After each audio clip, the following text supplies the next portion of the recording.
There's a rule of thumb that says rules without relationship breeds rebellion. Welcome to the Word for 2021. Today we're in Exodus chapter 19.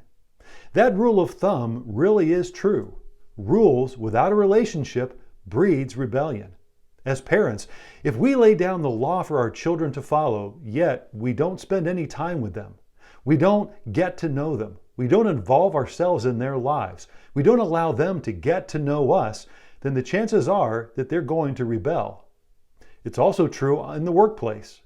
If you only hear from your boss about your job requirements and then a job evaluation, no other contact at all, then you're probably going to think that your boss doesn't care about you and he doesn't understand your situation. You'll end up resenting your boss. Rules without a relationship breeds rebellion.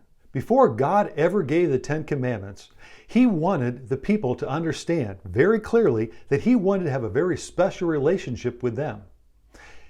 Here in chapter 19, exactly 3 months to the day of their deliverance, God spoke to Moses and He wanted Moses to relay a message to the people.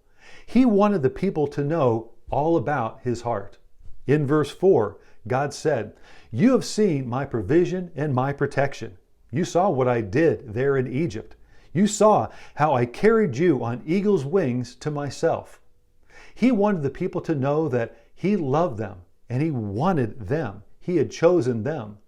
All the things that He had done for them, the 10 plagues, the Red Sea miracle, the water from the rock, the manna that came every morning, the quail, the defeat of the Amalekites, all of those things that God had done was a message so that they would know that God was with them, that God loved them, and that God had chosen them.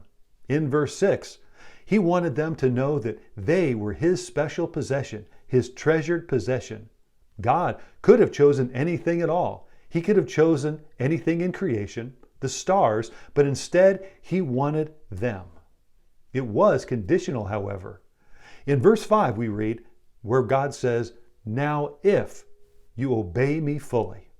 The reason that God puts rules into our lives is twofold. First, God knows the things that are going to damage us, so He gives us rules to protect us. But also He wants the very best for us. He wants to provide for us. So the rules that God provides, the rules that God lays out, are for our benefit, for our good, so that we would be protected and that we would be provided for by Him. God also wants us to be as committed to Him as He is to us. Let me ask you a question.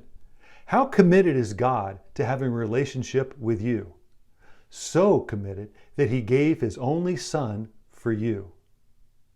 In John chapter 3, verse 16, we read, "For God so loved the world that He gave His one and only Son, that whoever believes in Him should not perish, but have everlasting life." Instead of using the word world, put your name there. For God so loved Mark that He gave His only Son, that if Mark will simply believe in Him, he will not perish, but have everlasting life. That's how much God is committed to you. He wants you to be that committed to Him. You are His treasured possession. You are His son or His daughter. So God, because He loves us, has given us rules to follow. He simply wants us to do this: listen to God and do what He says. Why? Because He wants to protect us and He wants to provide for us. God loves us. Thank you for joining the Word for 2021.